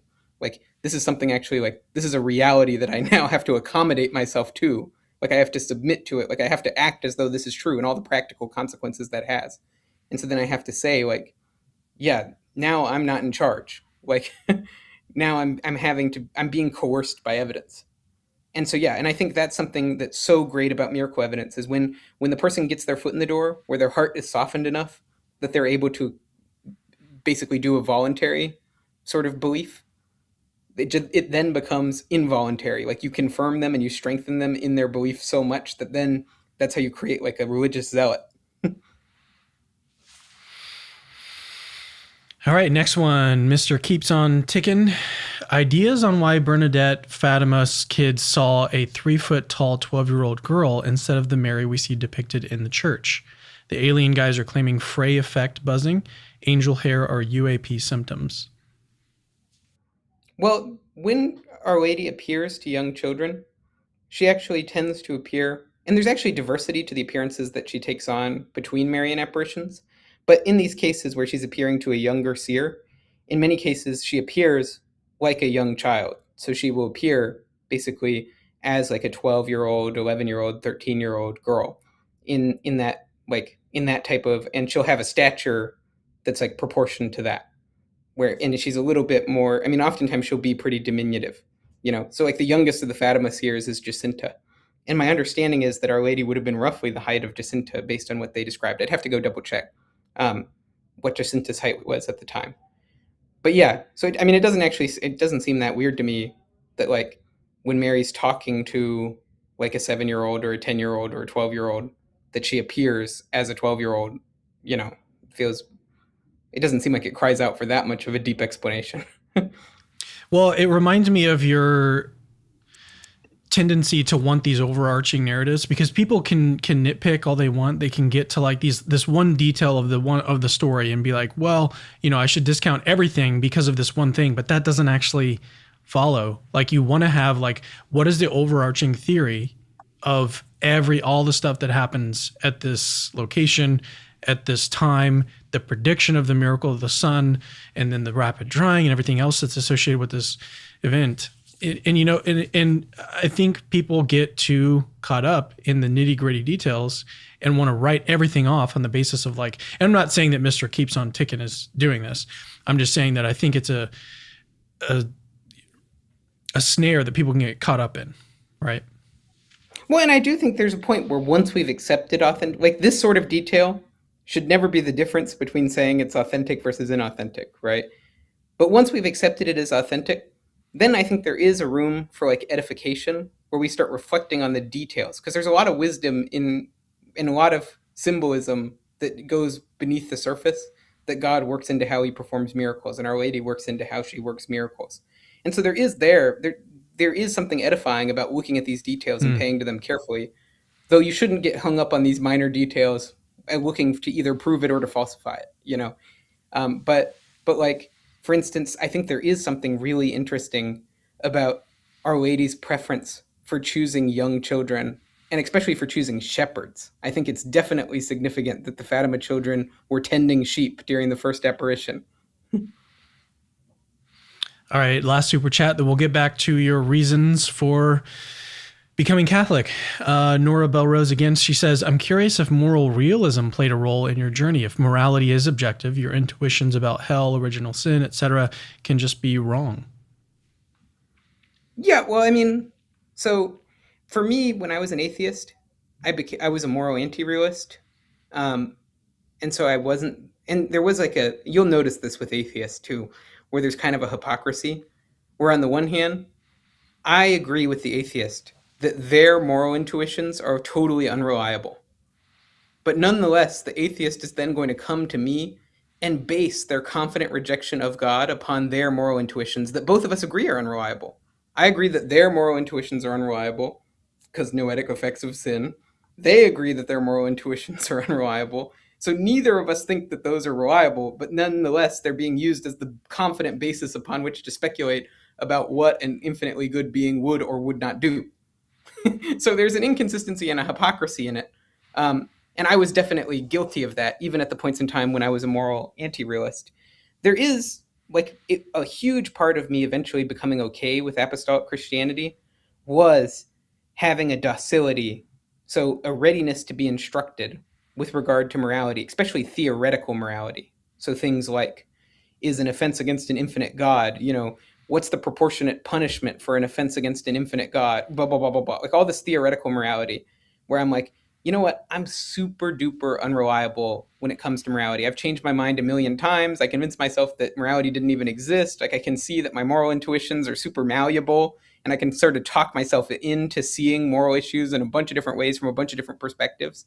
And so this idea that my moral intuitions are so much more reliable than like St. Thomas's and St. Alphonsus and Padre Pio and, you know, St. Teresa of Avila and all, like the fact that I'm so much more morally enlightened by them that I can confidently conclude that Catholicism is too morally abhorrent to be true. Yeah, I came to realize that I needed to be more epistemically humble in that regard. Yeah, that's good. All right, let's turn now. So to pick up in the story, well, catch us up. Where are we in the story? Yeah, so where we just got off was where I'm starting to basically be convinced that apostolic Christianity is true, and then I'm gravitating towards Coptic Orthodoxy. But then for some reason, I can't wind up attending the Coptic liturgy, and I start doing Catholic Mass. And then it starts to make me question, basically, okay, maybe I'm being too hasty. Because like once I start going down one of these paths where I become a catechumen, and important context for everybody, my Baptist, at least from the Catholic perspective, my Baptist baptism was invalid. because they had said Mm. we baptize rather than I baptize. So that's why I had to be baptized at the Easter Vigil. So I'm a Catholic neophyte now.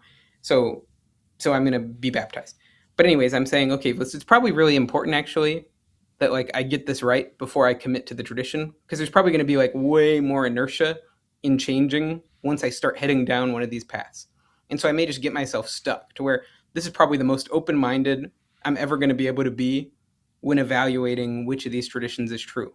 And I'm just a good rationalizer. Like I can talk myself into being convinced of whatever I want to believe. So I need to be really careful to make sure while I'm in this stage where I still am open that I actually find the true thing, because it really matters actually that I find the true one, given the exclusive claims that are being made by all these churches.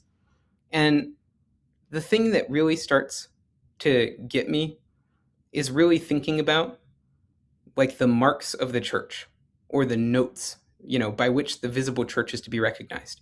So as I already explained, with apostolic Christianity, I was totally convinced that there needed to be an institutional church, that institutional church had normative authority, that the promises that Christ had made to the church were to this like corporate body of the institutional, visible, hierarchical church that would have a visible continuity through time and that would sort of organize itself and conduct itself along the similar pattern as the church in the New Testament. Totally convinced of all that. But then in addition, a thing that follows from that, that's a corollary of that, of which I was also convinced, was that the visibility of the church means that if there is one true church of Christ, and that's going to be necessary for the church to perform the functions that I said it needed to, then we need signs that are going to scream out to people, hey, this is the real one, that like even an idiot could apply. You don't need to be like a super duper trained theologian where it's like, I've studied everything that St. Cyril wrote about miaphysitism, and I know this formula from Pope Damascene and blah, blah, blah, blah. Like, I realized the argument for what the true church was, like, regardless of how good I could get at all those arguments, regardless of how much I could dig into the patristic sources and how much systematic theology I could do and how great my exegesis would be on all these passages, that those are like almost like the wrong sorts of arguments if any church is going to be visibly recognizable as the true church of Christ. They just need to be like really obvious, really dumb, like intuitive signs, and a bunch of them that we can apply to adjudicate between these competing claims to be the true church of Christ. And so, and part of that is the best guy ever to write about this was St. Bellarmine, and he has a basically 150 pages like on the marks of the church, and he does a great job, a great treatment of it. And part of it is you start to realize that the marks.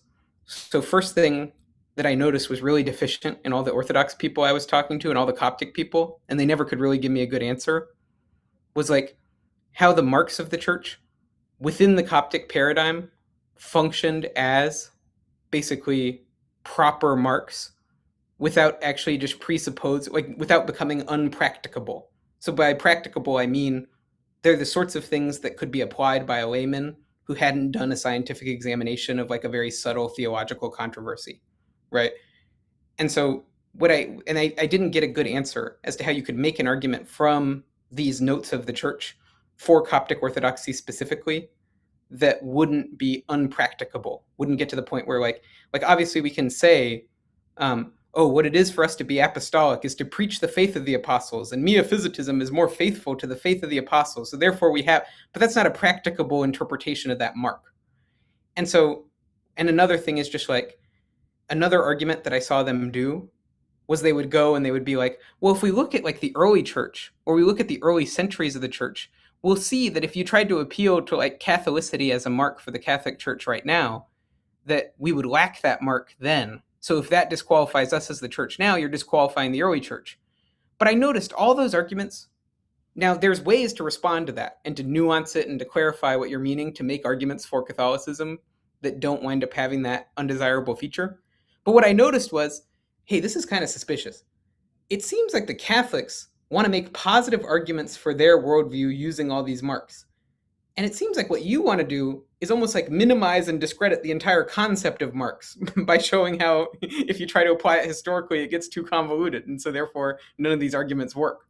But that's not how the church fathers argued. And obviously, it's kind of nonsensical if the church really is going to be visible that this is how you would recognize it through this like scientific investigation of metaphysicism. So it's suspicious to me that your entire approach seems to be discrediting the marks, which is an indication to me that maybe you guys don't have them, or the only thing that you have are what are called like common marks, right?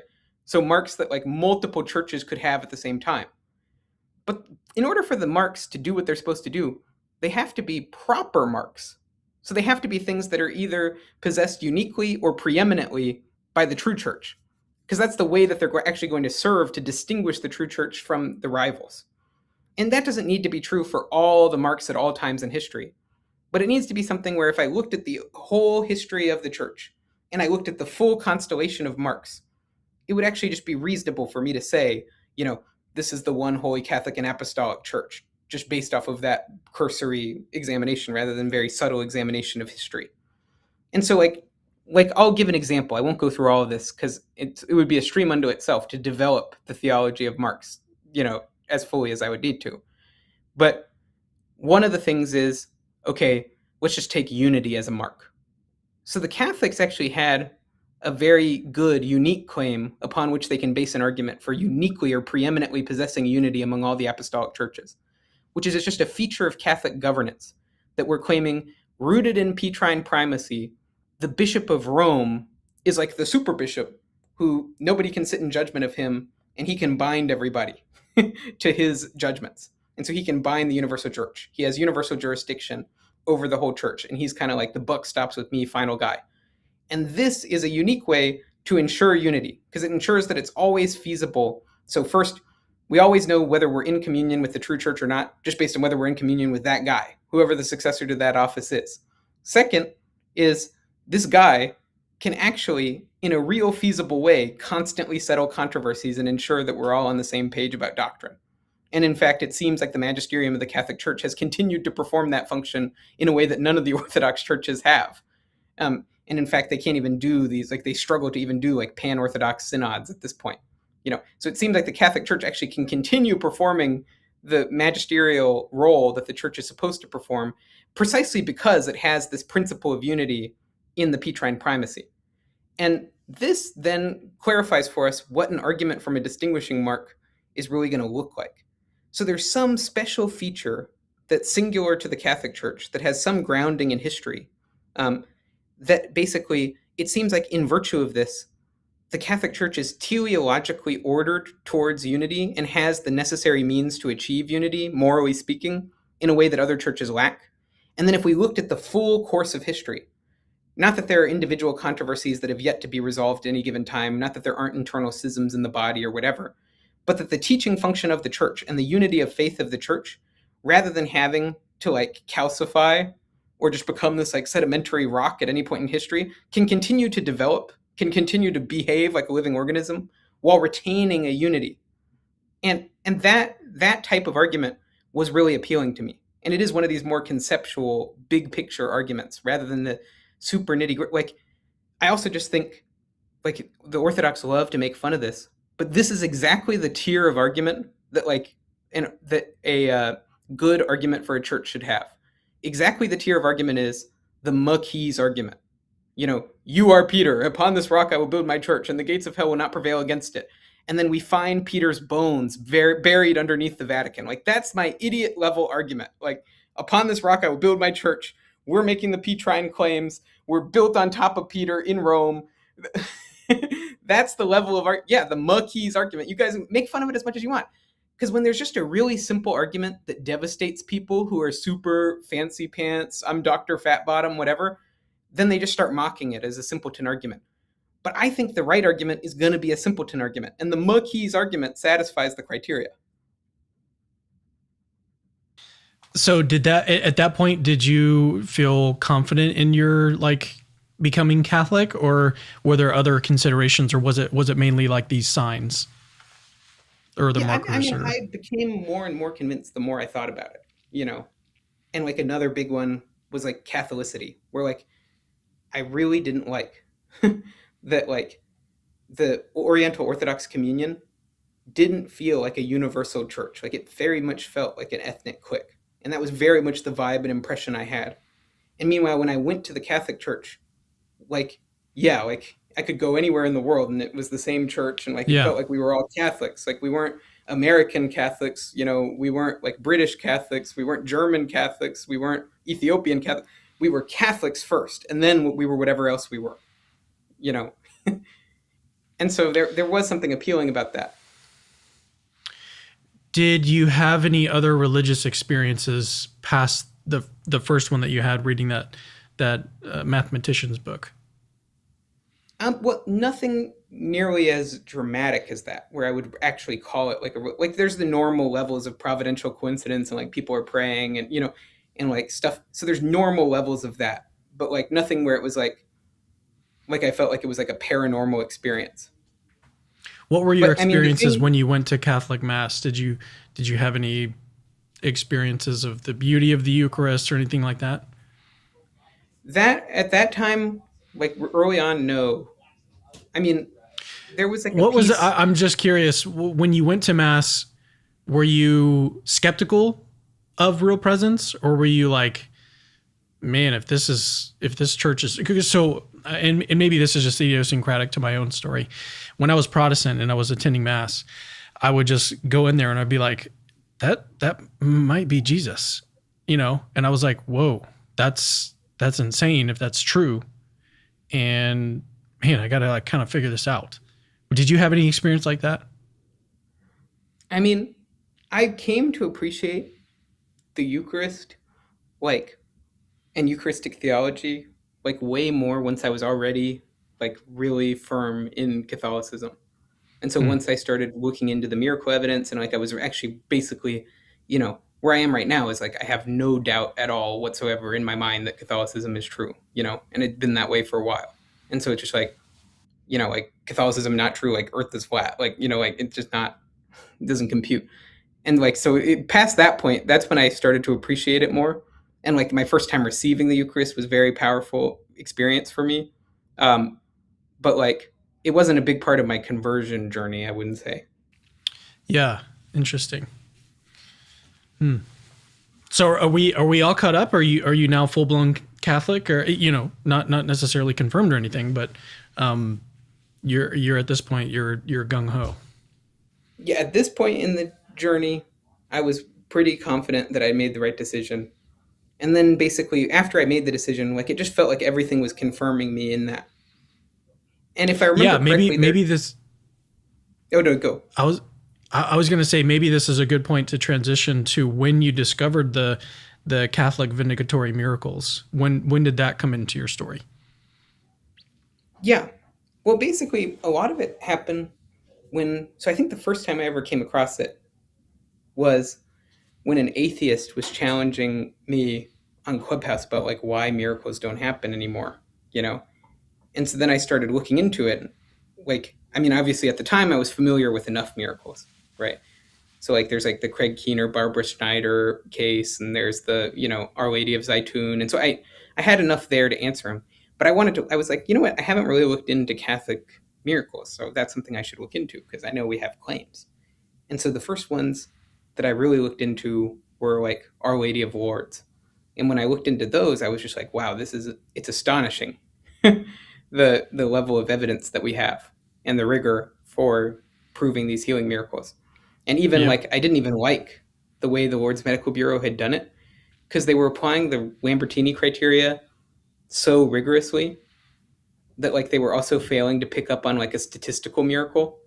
So like if you look, there are lots and lots and lots of healings at Lourdes that don't satisfy the Lambertini criteria, but where if we took them collectively as an aggregate, the statistical likelihood of this many naturalistically explicable cures that are this rare coinciding in this context with this good of a connection to Lourdes is vanishingly small. Like even with the 70 or Hmm. so approved healings, which are naturalistically inexplicable and do satisfy all the Lambertini criteria, like taken individually, they're enough. And taken together, they're just like gobsmackingly good evidence, like proof beyond a reasonable doubt, you know, for at least the existence of God and probably for the authenticity of Our Lady of Lourdes. Um, but then if you add on top of that the thousands and thousands of other cures that don't satisfy criteria that strict, and then you go look and you say, okay, and this is something I actually did, was like a statistical analysis where I'm looking and I'm saying, people just say, oh, if you had lots of pilgrims who came, you would just expect lots of cures by chance to be associated with Our Lady of Lourdes, right? So then I actually just decided, okay, well, let's get quantitative about it.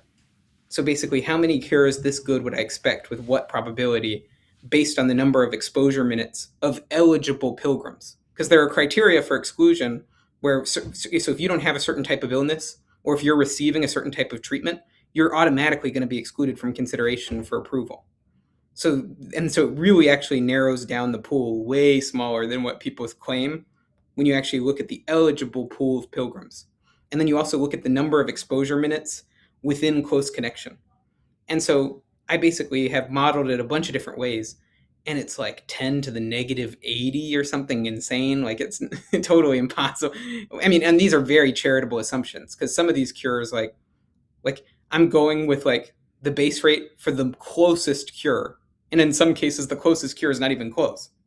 so, but anyway, so it's insane how good Lourdes is. And I'm planning on writing that up and doing full post about it. But so that was the first one where I started saying, like, okay, we've got like insanely good evidence for Catholic miracles. So I want to press this further. And so then I started learning about Fatima, and I came across Father Dr. Deleure's paper, and I was like we have photographic proof that the miracle happened. Oh, this is awesome. 20th century miracle. And then look at the Padre Pio case, and you're just like it's like 80 million extremely well documented, photographs, tons of testimonies for a whole wide range of different phenomena. It's insane. You look at the Eucharistic miracles, and you're like, okay, you're saying it's a bacteria? Like, here's a picture. That's not a bacteria. Like, that's not fungus. That's not bacteria. It's clearly not possible what you're saying. And these are the best things the skeptics put on the table. You're just like, that's not true. That's ridiculous. Like, I have eyes. Like, I'm looking at it with my eyes. Like, not to mention a million other arguments, but I'm looking at it with my eyes. What you're saying does not compute. Like, you're just planning on me not looking. Wow. So what's so interesting about your story is that the miracle stuff didn't happen until after you were convinced. So like some people might approach this interview and be like, oh yeah, he just like read about these miracles and like that's what did it. But no, it was after the fact. The most impressive stuff happened after you already became Catholic, which is actually how I feel. Like, I wish I would have known about these miracles before I converted. I converted on the basis of like this Bayesian analysis of the papacy, and I didn't have like access to this stuff back then. And I wish I had, but I mean, you had some actual thoughts on that when I told you earlier. What were your thoughts? Yeah, well, I think it's actually good for two reasons. That what was good? That we encounter the best evidence and the best arguments after we had already gone through this journey where we were converted. And basically the two reasons why I think that's true. I mean, first is I actually think it's just in line with how God chooses to reveal himself to everybody. Where it's like, you start out where it's like you're initially making this like leap of faith, and then it's only later on that you're becoming like confirmed and strengthened in your faith and developing this deeper relationship. But there's something special to me that like I made this decision to become Catholic and to pursue this and to explore this before it was like almost like foisted upon me coercively. So now that I am Catholic, I'm glad that I have enough there to where I never have to doubt it, and I can conform my whole life to it and like spread it and like evangelize people and try to save as many souls as possible. But it was actually, blessed are those who have believed without seeing. There's something nice about being able to have made that initial decision when there was like a fog of uncertainty that I no longer have, that's cleared up. And then just the second thing is, I think it's actually something that keeps us humble and is kind of like a lesson in theology, which is just like, you don't save yourself. And it's you were not the one who was responsible for you being initiated into the Catholic Church. It was God who drew you, and he called you to the church. And so lest you have all this pride where you're like, oh, well, it's because I'm such a smart guy who's such a good investigator that I discovered all this stuff and I found all the best arguments and then I joined. It's a way of keeping us humble, especially since you and I, we're both people who are making it our public mission in life to spread the faith with like a battering ram with all the best arguments. And so I think it's especially good for us to have that testimony where it was like, that wasn't where we started, and that wasn't how we got here. And it's just, but for the grace of God, there go I. Yeah, that's good. That's super good.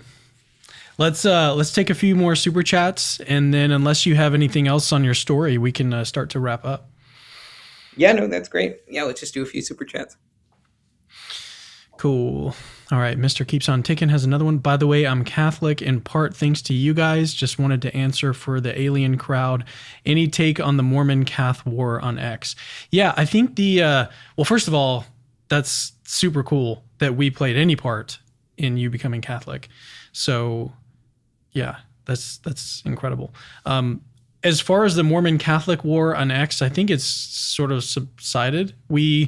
Ethan and I were both kind of active on that, a few days ago, and I'm actually following Ethan's lead on this. He was like, I'm taking a break from this. There's better things basically to focus our time on, and I thought that was the right move. So I'm kind of doing the same thing. Now, having said that, we do have some debates lined up, some other conversations that we're going to be doing in the future that we'll have probably on the main channel, Capturing Christianity, because it's, on Mormonism and stuff and not necessarily on Catholicism. So we will do some more material content on that subject, but we're kind of taking a break from it right now. So yeah. Any other thoughts on that, Ethan? Yeah. I mean, yeah, so we were like major belligerents in the Catholic Mormon war on Twitter. And I think there is a place for religious polemics, and that we do need that, because partially that is the best argument against Mormonism. That is the best argument against Islam, and they're the most effective arguments, which is just that the founders of your religion are bad trees, and a bad tree can't produce good fruit. And so part of that's going to require going on the offense and having conversations that are uncomfortable for the adherents of these religions. Because if it just becomes a matter of like sidestepping the core issue being that this guy scammed people by pretending to hunt for treasure with a seer stone and digging up the treasure and then was put on trial for it. And then he used the same stones that he either used to scam people or called upon demonic power to actually find treasure, which would be worse. He uses exactly those same stones to translate his book. And then after that, despite translating a book that very strongly condemns polygamy in stronger terms than any other scriptures, he then turns around and says that an angel is coercing him with death threats in order to go around and sleep with a bunch of women behind his wife's back. And then he gets involved in a financial scam. It's just like, if our Lord's words where he says, beware false prophets, you'll know them by their fruits, mean anything, they clearly disqualify this guy. And so those evident signs of deception are exactly the things that we have to press. And Mormonism is growing, and Mormons are also make great converts. So I do think there's a role for religious polemics. But at the same time, and this is something I've noticed in myself, it's just like to spend so much time focused on like darkness and filth in Joseph Smith's life and dredging that up about him, like it really starts to have a negative effect on you and on your own spiritual journey. And it's just not a good thing to pay attention to. So I think it's good to have it be like a controlled setting where I'm going to go debate somebody. But the thing where it's just like these interminable back and forths where we're finding out like a million excuses and rationalizations for like the most crazy, insane, evil stuff you've ever heard. Like, I think it was probably, I spent a little too much time doing that. Yeah. All right. Lucas Faria says, thank you for everything that you do, guys. Your work crosses borders. I'm from Brazil. Keep it up. The beauty of Catholicism is underappreciated. The harvest is plentiful, but the workers are few. Yeah. Amen. That's so cool, though, that you're watching from Brazil. We've even got someone from Serbia here in the next super chat. So it's really encouraging to see how many people are being impacted by this stuff, and yeah, I mean, there's a lot more I could say. The harvest is plentiful, but the workers are few. Yeah, I think that's right. And we're trying to do our best to support people like Ethan, who are also doing really good work in this area. So, yeah. All right. Coding by Day says, I had a genuine demonic encounter that eventually led me to convert from Orthodoxy to the Catholic Church. It was genuinely dark stuff that I can't explain any other way. Regards from Serbia. And it's something that I've thought about too. It reminds me of the Joseph Smith stuff, where it's like the demonic evidence is really strong. And I talk about it a bit on this Pints interview that's coming up. But like, it's also something where just like, I don't want to talk about it and I don't want to focus on it. And there's something almost like, ooh. But for a lot of people, it's not just seeing the truth and the good, the true, the good, and the beautiful that draws them. But also when you see extreme evil, that's something that also just like shocks your conscience so much that it can cause you to like turn towards truth and turn towards the good. And so I do think it has a role, though it's also something super dangerous to try to capitalize on or work with. All right, our last super chat, Carlos the Catholic. When are you dropping Ethan Muse merch? Yeah, I know that this one is they're asking this in jest. It would be funny to do like a Mog stare, something like that. But I also don't want to make it like too ego driven. This is supposed to be about Christ and Our Lady and everyone else. So yeah, I don't want to. The last thing I want to do is turn this into like a personality show, And I think that's a temptation that a lot of people have, because that's, I think, one of the distinguishing factors between capturing Christianity, capturing Catholicism, and a lot of these other ministries is that I try to platform other people and their work instead of it turning into like a thing about this individual person like me or like my guests. So I get that this was asked, this is a joke, but at the same time, I just feel compelled to speak to it a little bit. I don't really want to turn it into that. I want to keep it about the main thing. One more super chat just came in. Have you seen the scriptural evidence in the Old and New Testament that mirror church history, like in the YouTube channel Maccabean Uprising? I'm not familiar with this one. Are you? Well, I haven't seen that channel, but I'll check it out based on this recommendation. But what I am familiar with a lot of, for instance, there's a lot of church fathers and like Catholic exegetes who comment on like these parallels between the history of Israel in the Old Testament and basically how church history is going to play out under the New Covenant, and basically seeing the history of the New Covenant sort of concealed in the history of the Old Covenant, and then extrapolating from that like these phases of church history that we're going to go through. So I think there's a lot interesting there. I mean, I'm not an expert on any of that. I would want to look into it more. I think also Josh Charles has stuff on that. Yeah. What was I going to say? Oh, I was going to recommend everyone go watch our Understand the Father series, which is a playlist that you can go watch. It's a series of videos where we're reading through a letter from a church father, and then I have on like a scholar or maybe a set of scholars to comment on it. And right now we're working through St. Ignatius. I would highly recommend everyone watching this go watch those videos, because we get really deep into each letter, and we also provide you with like the full reading of each letter, and the whole video is timestamped as well. So if you don't want to listen through the whole letter, you can just go skip and listen to the commentary. But I would recommend listening to the letters. They're relatively short, and there's just so much material in there. So much good material. The last one that we did was on Romans, St. Ignatius's letter to the Romans, and it was super good, super good, because it's a letter that is often weaponized by Protestants, saying that, oh, well, he doesn't mention a bishop by name in this letter, so it must mean that there was no bishop of Rome. So we tackle that and destroy that argument.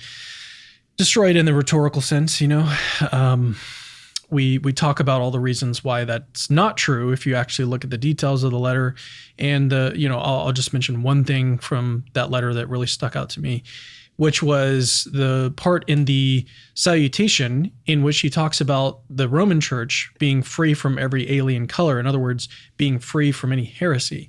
And how is that possible? How was the Roman Church free from heresy if in these other letters to these other churches, like the Smyrnians, to the Trallians, to the Magnesians, like he was having to address heresy and tell everyone, hey, obey your bishop, obey your bishop, obey your bishop. There's nothing like that in the letter to the Romans. Why is that? It's very interesting. Maybe it implies that there was a Roman Episcopal line there. And anyways, go watch that video is what I'm trying to say. So, but Ethan, man, this has been such a pleasure. We've got a lot more stuff planned. And I think if you guys have been following the channel and you intend on following it in the future, you will see more of Ethan Muse. We've got some more debates lined up. We're going to be doing maybe some commentary shows. We've got a lot of stuff planned with Ethan, but with some other guests as well. So stay tuned. Thank you guys for watching. Make sure to like and subscribe and do all the things. If you want to become a channel member and support the channel, you can do that. You get access to videos early, and you also get access to after shows, and you get to support the channel. So thank you guys. Thank you, Ethan. Awesome. Thank you. All right, guys. We'll see you in the next one. God bless.